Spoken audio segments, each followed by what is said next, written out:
India America ബന്ധം കൂടുതൽ വഷളാകുന്നതിന്റെ ഒരു പുതിയ വഴിത്തിരിവിലേക്കാണ് കാര്യങ്ങൾ പോയിക്കൊണ്ടിരിക്കുന്നത്.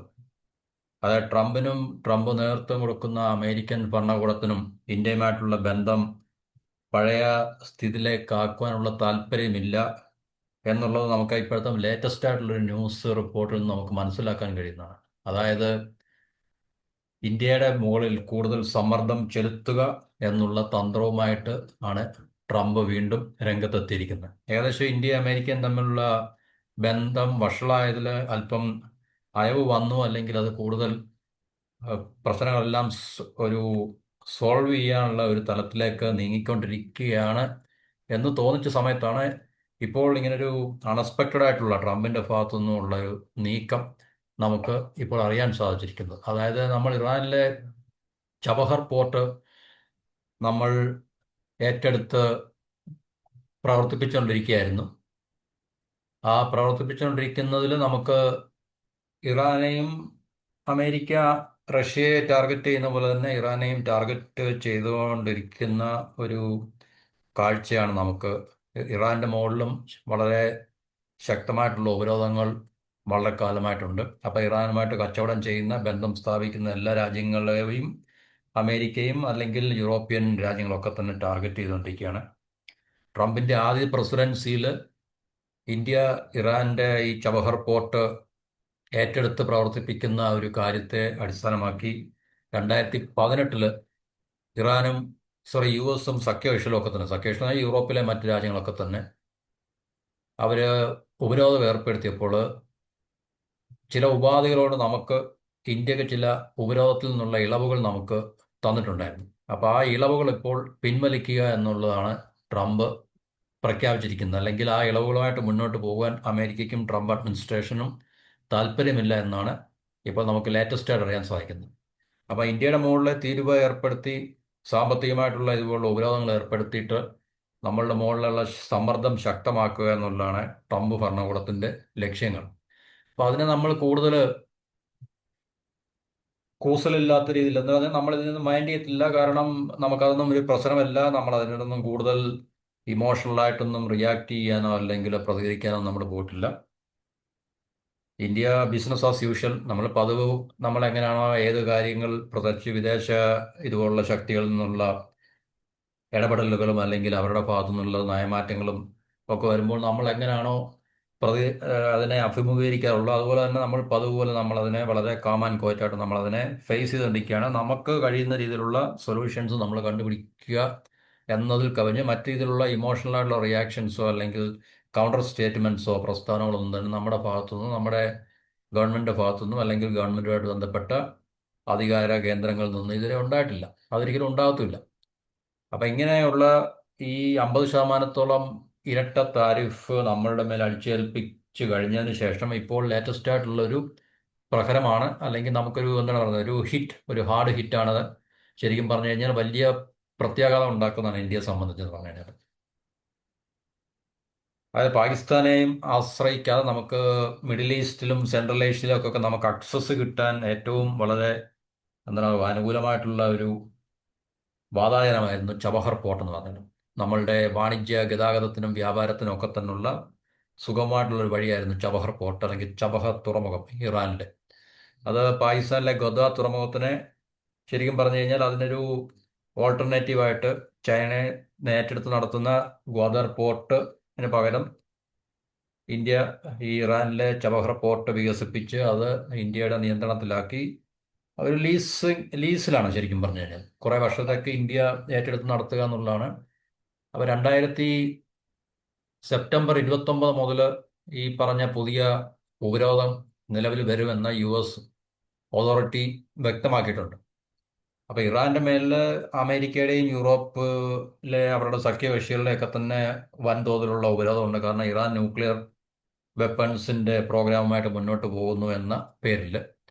അപ്പൊ അതിന്റെ ഭാഗമായിട്ടാണ് ഇറാന്റെ മേലുള്ള ഉപരോധം. അപ്പൊ ആ ഉപരോധം ഏർപ്പെടുത്തുമ്പോൾ അവർ തീർച്ചയായിട്ടും ഇപ്പൊ റഷ്യക്കെതിരെ ഉപരോധം ഏർപ്പെടുത്തുമ്പോഴും റഷ്യയായിട്ട് ബന്ധം സ്ഥാപിക്കുന്ന രാജ്യങ്ങളുടെ മുകളിലെല്ലാം ആ ഉപരോധം വരത്തക്ക രീതിയിലാണ് അവർ ആ നിയമങ്ങൾ ഉണ്ടാകുന്നത്. ഉപരോധം സംബന്ധിച്ചുള്ള സാങ്ഷൻ ലോ അല്ലെങ്കിൽ ഉപരോധവുമായിട്ട് ബന്ധപ്പെട്ട നിയമങ്ങൾ അവരുണ്ടാക്കുമ്പോൾ തീർച്ചയായിട്ടും ഏത് രാജ്യത്തിന്റെ മുകളിലാണോ ഒരു സാങ്ഷൻ ഏർപ്പെടുത്തുന്നത് ആ രാജ്യത്തിനെ മാത്രമല്ല, ആ രാജ്യവുമായിട്ട് കച്ചവടം ചെയ്യുന്ന, ബന്ധം സ്ഥാപിക്കുന്ന രാജ്യങ്ങളെല്ലാം അവർ ഈ പറഞ്ഞ ഉപരോധത്തിൻ്റെ നിയമത്തിൻ്റെ പരിധിയിൽ കൊണ്ടുവരികയും ആ രാജ്യങ്ങളെയൊക്കെ അവർ സമ്മർദ്ദത്തിലാക്കുകയും ചെയ്യുന്ന ഒരു അവസ്ഥാവിശേഷമാണ് നമുക്ക് കാണുവാൻ സാധിക്കുന്നത്. അപ്പോൾ ഇന്ത്യയും യു എസും തമ്മിലുള്ള ബന്ധത്തിലെ ഒരു ചെറിയ എന്താ മഞ്ഞുരുകൽ ഒക്കെ നമ്മൾ പ്രതീക്ഷിച്ചിരിക്കുമ്പോഴാണ് പെട്ടെന്ന് തന്നെ ഈ ഒരു മറ്റൊരു ട്രംപ് അഡ്മിനിസ്ട്രേഷന്റെ ഭാഗത്തു നിന്നൊരു പ്രഹരം ഇന്ത്യക്ക് അപ്രതീക്ഷിതമായിട്ടുള്ളൊരു പ്രഹരം എന്നാണ് നമുക്ക് മനസ്സിലാക്കാൻ കഴിയുന്നത്. കാരണം നമ്മളൊട്ടും പ്രതീക്ഷിച്ചില്ല എന്ന് നമ്മൾ പ്രതീക്ഷിച്ചില്ല എന്ന് നമ്മൾ പറയുമ്പോൾ ഒരുപക്ഷെ സ്റ്റേറ്റിന് ഇതിന് അവർക്ക് അവരുടെ ഒരു പ്രതീക്ഷയാണ്. കാരണം അമേരിക്കയുടെ ഭാഗത്തു നിന്ന് ഇന്ത്യയും അമേരിക്കയും തമ്മിലുള്ള ട്രേഡ് ടോക്സ് സക്സസ്ഫുൾ ആയില്ലെങ്കിൽ കൂടുതലായിട്ടുള്ള ഉപരോധങ്ങളും ഇതുപോലുള്ള ടാരിഫും ഒക്കെ ഉണ്ടാകാനുള്ള സാധ്യതയുണ്ട് എന്ന് നമ്മുടെ സ്റ്റേറ്റിന് അറിയാമായിരിക്കും. പക്ഷേ എന്നാലും പൊതുവേ നമ്മൾ ഇതുവരെ ഇത്രയും അമേരിക്കയുടെ ഭാഗത്തു നിന്നുള്ള സമ്മർദ്ദങ്ങളൊക്കെ ഉണ്ടായപ്പോഴും ഈ ടാരിഫ് ഉണ്ടായപ്പോഴും ഒന്നും തന്നെ ഈ ചബഹർ പോർട്ടിനെ കുറിച്ചുള്ള കാര്യങ്ങളൊന്നും പൊതുവെ ചർച്ചാ വിഷയമായിട്ടില്ല എന്ന് നമുക്ക് മനസ്സിലാക്കാൻ സാധിക്കും. അപ്പോൾ ഇന്ത്യയെ സംബന്ധിച്ച് ഇത് വളരെ വളരെ ക്രിട്ടിക്കൽ ആയിട്ടുള്ള, അല്ലെങ്കിൽ വളരെ ഇമ്പോർട്ടൻ്റ് ആയിട്ടുള്ളൊരു കാര്യമാണ് ഈ ചബഹർ തുറമുഖത്തിൻ്റെ നടത്തിപ്പിക്ക്, അല്ലെങ്കിൽ നമുക്ക് അതിനൊരു അക്സസ് നമുക്കുള്ള ഇപ്പം കിട്ടിയ ഒരു അക്സസ് നമുക്ക് നിലനിർത്താൻ കഴിഞ്ഞു കഴിഞ്ഞാൽ നമുക്ക് ഒത്തിരി പ്രയോജനം ഉള്ള കാര്യമാണ്. 2003 തുടങ്ങിയാണ് ചർച്ച എങ്കിൽ തന്നെയും 2016 ഇന്ത്യൻ പ്രധാനമന്ത്രി നരേന്ദ്രമോദി ഇറാനിൽ സന്ദർശനം നടത്തിയപ്പോഴാണ് ഇതിനൊരു ബാക്കിയുള്ള പിന്നീടാണ് ഇതിനൊരു സ്പീഡപ്പ് ഉണ്ട്, അല്ലെങ്കിൽ ഇത് ഈ കാര്യങ്ങൾ കുറെ കൂടെ വേഗത്തിൽ ആയതും ഈ ചബഹർ തുറമുഖത്തിൻ്റെ ആ ഒരു കമ്മീഷനിങ് ഒക്കെ, അല്ലെങ്കിൽ ഇന്ത്യയുടെ ഭാഗത്തു നിന്നുള്ള നീക്കുപോക്കുകൾ വളരെ സ്പീഡപ്പ് ചെയ്യാൻ സാധിച്ചത് ഈ ഒരു 2016 വിസിറ്റിന് ശേഷമായിരുന്നു. 2003 മുതൽ ചർച്ച നടക്കുന്നുണ്ട്. എത്ര വർഷത്തിന് മുമ്പുള്ളതാണ്? 2003 മുതൽ 2016 എന്ന് പറയുമ്പോൾ 13 വർഷമായിട്ട് അത് ഒരു എന്താണ് പറയുന്നത്, വളരെ മന്ദഗതിയിൽ പോയിക്കൊണ്ടിരിക്കുന്ന, പ്രത്യേകിച്ച് ഈ പറഞ്ഞ രാജ്യങ്ങളുടെ അമേരിക്കയുടെയൊക്കെ ഭാഗത്തു നിന്നുള്ള സമ്മർദ്ദങ്ങളും ഭീഷണികളും ഒക്കെ ഉണ്ട്. അതുകൊണ്ട് ഇന്ത്യ പല ആ കാലഘട്ടത്തൊക്കെ നിലനിന്നിരുന്ന ഭരണ സംവിധാനങ്ങളും ഭരണകൂടങ്ങളും ഒക്കെ ഒരുപക്ഷെ ആ സമ്മർദ്ദത്തിന് വഴങ്ങിക്കൊണ്ടായിരിക്കാം ഒരുപക്ഷെ ഈ ഒരു മെല്ലെപ്പോക്ക് അന്ന് ഉണ്ടായിട്ടുള്ളത്. പക്ഷേ 2016 നമ്മൾ ഈ ഒരു ഇപ്പോൾ നിലവിലുള്ള ഭരണ സംവിധാനം അതിനെ കൂടുതൽ വളരെ സീരിയസ് ആയിട്ട് എടുക്കുകയും, അല്ലെങ്കിൽ അതിനെ കൂടുതൽ എന്താ പറയുന്നത്, പെട്ടെന്ന് തന്നെ അതിനെ കമ്മീഷൻ ചെയ്ത് എക്സിക്യൂട്ട് ചെയ്യാനുള്ള ഒരു തീരുമാനം എടുക്കുകയും അങ്ങനെ മുമ്പോട്ട് പോവുകയും അത് വളരെ ദ്രുതഗതിയിൽ കാര്യങ്ങളെല്ലാം നടപ്പിലാക്കി നമുക്കതിൻ്റെ പോർട്ട് നടത്താനുള്ള ആക്സസ് നമുക്ക് ലഭിച്ചതാണ്. അപ്പോൾ യൂറോപ്പിലേക്കും അതുപോലെ തന്നെ മധ്യ ഏഷ്യ, സെൻട്രൽ ഏഷ്യയിലൊക്കെയുള്ള ഇന്ത്യയുടെ വാണിജ്യപാത ആണ് ഈ ചബഹറിലൂടെ നമുക്ക് യാഥാർത്ഥ്യമാക്കുവാൻ സാധിച്ചിരുന്നത്. വളരെ ക്രിട്ടിക്കലായിട്ടുള്ള ഇമ്പോർട്ടൻ്റ് ആയിട്ടുള്ള ഒരു കാര്യമാണത്. യൂറോപ്പിലേക്കുള്ള നമ്മളുടെ കപ്പൽ യാത്ര ഈ ചരക്കുകളുടെ കാര്യമാണ് മനസ്സിലാക്കുന്നത്. ട്രേഡ് നടത്തുന്ന കപ്പലിൻ്റെ കാര്യമാണ്, മർച്ചന്റ് ഷിപ്സ് എന്നൊക്കെ നമ്മൾ പറയുന്നത്. അപ്പോൾ ആ കപ്പൽ യാത്രയിൽ നമുക്ക് 20 ദിവസം ചബഹർ പോർട്ടിൽ നിന്ന് നമുക്ക് ഈ പറഞ്ഞ വ്യാപാരം നടത്തുകയാണെങ്കിൽ 20 ദിവസത്തോളം നമുക്ക് ലാഭിക്കാൻ ഈ റൂട്ട് സഹായിക്കും. അതുപോലെ തന്നെ ചെലവിൻ്റെ എക്സ്പെൻസിൻ്റെയൊക്കെ 30% ലാഭം നമുക്ക് ഉണ്ടാക്കാൻ സാധിക്കും. സെൻട്രൽ ഏഷ്യൻ റിപ്പബ്ലിക്സ് ആയിട്ടുള്ള, അല്ലെങ്കിൽ മധ്യേഷ്യൻ രാജ്യങ്ങളായിട്ടുള്ള കസാക്കിസ്ഥാൻ, ഉസ്ബെക്കിസ്ഥാൻ, ഈ പറഞ്ഞ രാജ്യങ്ങളുമായിട്ടൊക്കെ നമുക്ക് കൂടുതൽ വാണിജ്യ ബന്ധവും അല്ലെങ്കിൽ കച്ചവട വ്യാപാര ബന്ധങ്ങളൊക്കെ സ്ഥാപിക്കുവാനും മെച്ചപ്പെടുത്തുവാനും നമുക്ക് ഈ ചബഹർ പോർട്ട് വളരെ സഹായകരമാണ് എന്നുള്ളതാണ് യാഥാർത്ഥ്യം.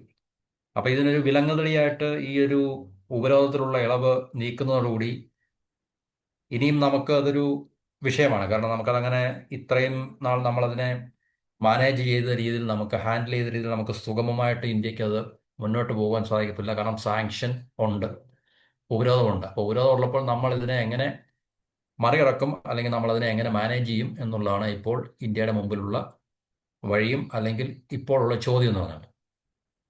അഫ്ഗാനിസ്ഥാനും പാകിസ്ഥാനിലെ ഗ്വാദർ തുറമുഖമായിരുന്നു ഉപയോഗിച്ചുകൊണ്ടിരുന്നത്. പക്ഷേ താലിബാൻ വന്നതിന് ശേഷം പാകിസ്ഥാനും അഫ്ഗാനിസ്ഥാനും തമ്മിലുള്ള ബന്ധങ്ങൾ വഷളായതോടുകൂടി ഈ ഗ്വാദർ തുറമുഖം അഫ്ഗാനിസ്ഥാൻ ഉപയോഗിക്കുന്ന ആ രീതി പരമാവധി കുറയ്ക്കാൻ താലിബാൻ തീരുമാനിക്കുകയും, അതുപോലെ തന്നെ ചബഹറിലേക്ക് അഫ്ഗാനിസ്ഥാൻ മാറുന്നത്,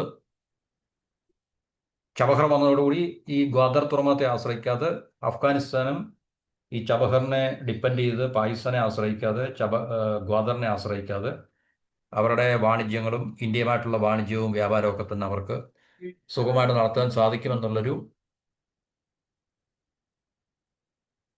കാര്യങ്ങൾ അവിടെ നമുക്ക് ശ്രദ്ധേയമാണ്. ഈ രണ്ട് തുറമുഖങ്ങൾ തമ്മിലുള്ള ഡിസ്റ്റൻസ് എന്ന് പറഞ്ഞാൽ 214 കിലോമീറ്റർ മാത്രമാണ് അകലമുള്ളത്. കടൽ മാർഗം ചബഹർ തുറമുഖവും ഗ്വാദാറിലെ അല്ലെങ്കിൽ പാകിസ്ഥാനിലെ ഗ്വാദാർ തുറമുഖവും തമ്മിലാണ്. അത് ബലൂചിസ്ഥാനാണ് ശരിക്കും. അപ്പോൾ അത് ചൈനയുടെ നിയന്ത്രണത്തിലാണ് ഇപ്പോൾ ഗ്വാദർ. കാരണം ചൈനയാണ് അവിടെ എല്ലാം പണിയുന്നതും പുതുക്കി പണിയുന്നതും. ചൈനയുടെ ഇൻവെസ്റ്റ്മെൻ്റാണ് അവരുടെ ബെൽറ്റ് ആൻഡ് റോഡ് ഇനിഷ്യേറ്റീവ് അല്ലെങ്കിൽ ചൈന പാകിസ്ഥാൻ ഇക്കണോമിക് കോറിഡോറിൻ്റെ അടിസ്ഥാനത്തിൽ ഒക്കെയാണ് ഗ്വാദാർ തുറമുഖം അവർ പിന്നെ എക്സ്പാൻഡ് ചെയ്യുന്നതും അതിനെ പണിയുന്നതും ഒക്കെ തന്നെ. അപ്പോൾ അത് ചൈനയുടെ പറഞ്ഞ ഡ്രീം പ്രോജക്റ്റാണ്. സിപെക് അവരുടെ ബെൽറ്റ് ആൻഡ് റോഡ് ഇനിഷ്യേറ്റീവിൻ്റെ ഭാഗമാണത്.